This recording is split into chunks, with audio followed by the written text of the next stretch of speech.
నాకు ఒకరు కూడా జాబ్ ఇవ్వలేదు.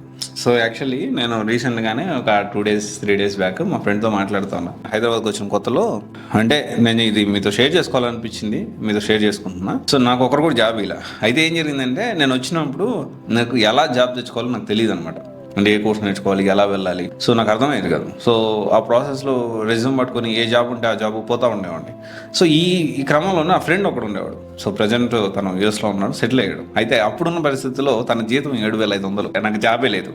అయితే పాత బండి, దాదాపు 20 సంవత్సరాలు 22 సంవత్సరాల బండి, సిడి డాన్ బండి, ఫస్ట్ రిలీజ్ అయిన CD Dawn Hero Honda. So అది ఆ బండి మైలేజ్ 70 కిలోమీటర్లు 80 కిలోమీటర్లు ఇచ్చేది. అది వాడు ఏం చేసేవాడంటే ఇంటర్వ్యూకి వెళ్ళరా అని చెప్పి వాడు బైక్ నాకు ఇచ్చి ఒక 30 రూపాయలు పెట్రోల్ కొట్టించి 30 రూపీస్ పెట్రోల్ కొట్టించి నాకు బండి ఇచ్చి 2 ఇంటర్కి వెళ్ళమాం అని చెప్పి నాకు వాడేమో బస్సులో వెళ్ళేవాడు.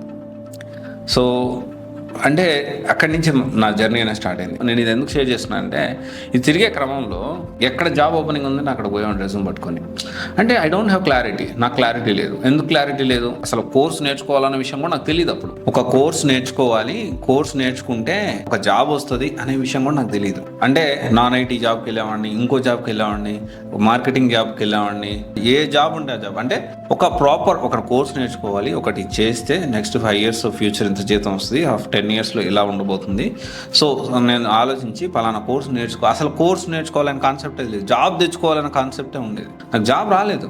చాలా ఏదేదో జాబ్స్ తిరిగా నేను, నాకు ఒకరు కూడా జాబ్ ఇవ్వలేదు.